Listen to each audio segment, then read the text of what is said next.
بسم الله الرحمن الرحيم نحمده ونصلي على رسوله الكريم. Assalamu alaikum wa rahmatullahi wa barakatuh. In previous videos since the war started, at this phase of the war in the Holy Land, in Israel, for maybe 2 weeks now, I think it was in my first response, yes, that I argued that if Israel was unaware that this attack was coming, and the government and armed forces of Israel were taken completely by surprise, then a camel can also pass through the eye of a needle, and a cow can also jump over the moon. Yes, it's so funny. No, they're lying.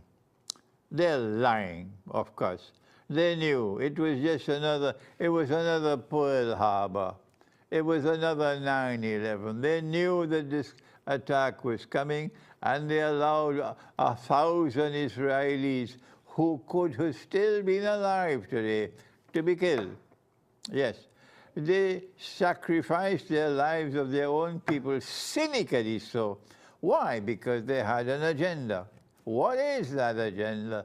We argued in our first response that in the same way that the United States government allowed Pearl Harbor to take place so that it could transform public opinion in the United States, which was against the United States entering the Second World War, to be changed, to be transformed, and allow the United States, with public opinion, to enter the Second World War. And that's what happened. We said that in the same way that there was a plan, a master plan behind 9/11, they allowed 9/11 to take place. And so many thousand lives were lost, except, of course, those who were told don't go to work on that day, and they didn't go to work. So many lives were lost who could have been saved. But the United States cynically allowed all these lives to be lost because they had an agenda for their troops to be, they call it boots on the ground, in Afghanistan, in Iraq, etc., in Syria, etc., seeking regime change. And so similarly we argue that Israel had a big plan ahead of it because that's why they allowed this to happen. What could that plan be? We are offering some political and military analysis, knowing that I'm not an expert in the field, so what I offer is chicken feed compared to what others can do who are experts in the field. But I can offer some comments. And I said what Israel wants is to get the war to expand. What Israel wants is to suck the United States and Britain, NATO, into the war, into that region of the world, so Israel doesn't have to fight alone.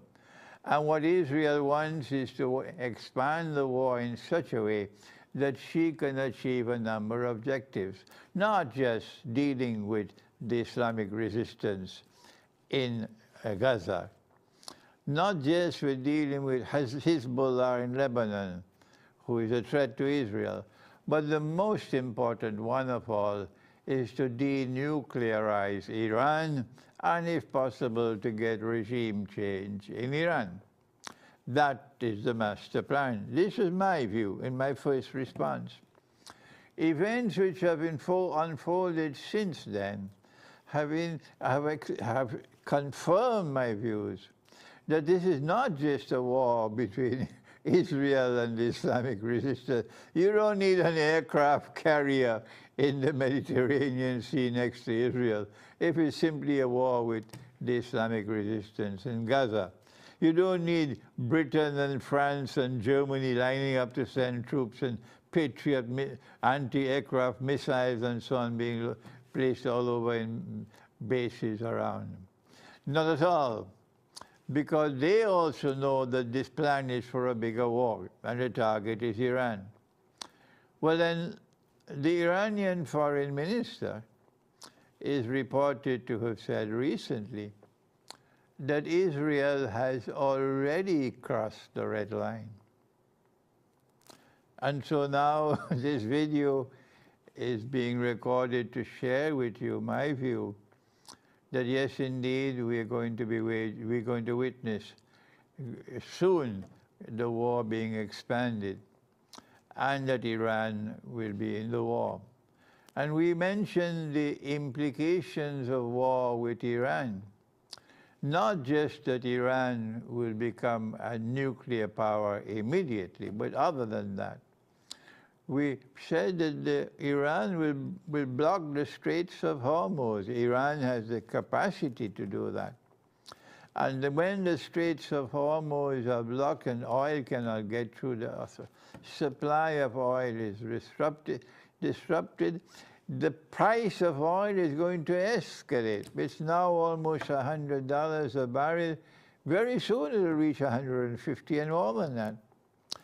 And as the price of oil goes up, something mysterious will happen to the world of money. Why? What connection is there between the price of oil and money? Answer, it's bogus money. It's fraudulent money. It's haram money being used by all of us today, all of us. Paper money, plastic money, electronic money, cryptocurrencies, central bank digital currencies, all of them. This is the subject I will be teaching on the 17th of December, this December, inshallah, in a seminar in Manchester. And you will soon find the video on my YouTube channel, and you can register to attend that seminar, inshallah. It'll be a few hours long. So all of these money are bogus and fraudulent and haram. And I have been teaching this subject for 25 years now. And I am correct in my views on money. But our scholars don't seem to share the same view with me. They will never say that this money is haram. The institutions of Islamic learning producing the scholars, they are called the Jamia, like Jamiatul Azhar in Egypt. Or they give them the name Darul Ulum, or the House of Knowledge. And they are proliferating all over the world. You have so many of them in Britain now. And they are ominously silent on the subject of money, and they will have to answer on Judgment Day.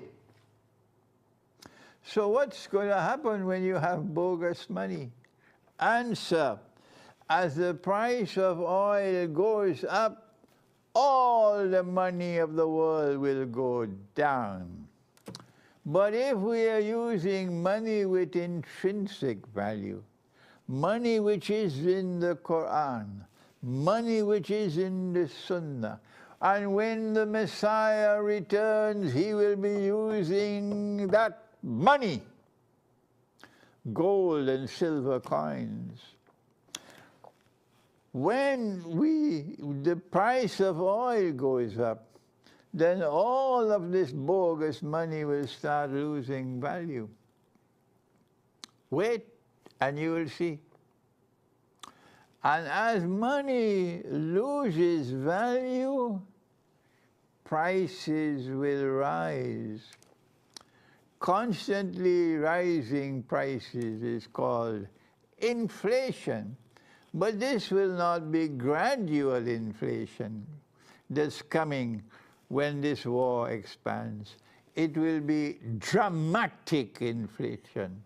And when that happens, it will validate this Islamic eschatology that we've been teaching, and our critics have been criticizing and criticizing and criticizing.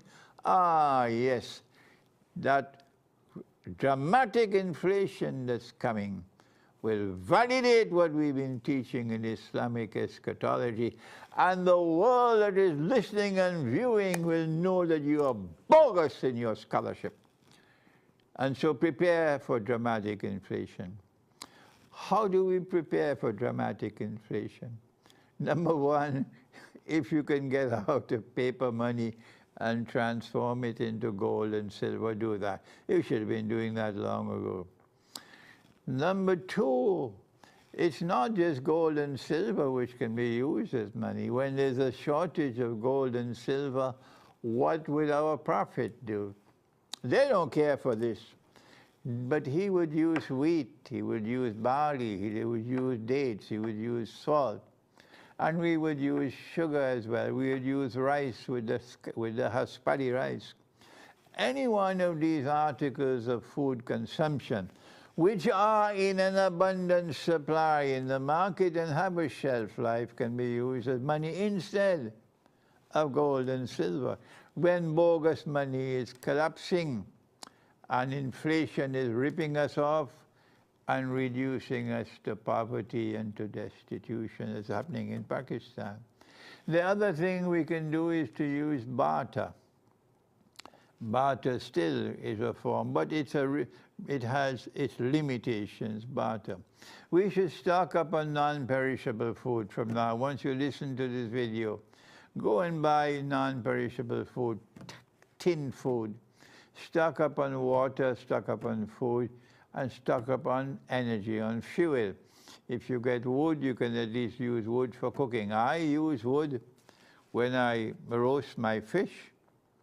I roast my fish. I don't use charcoal. I use wood.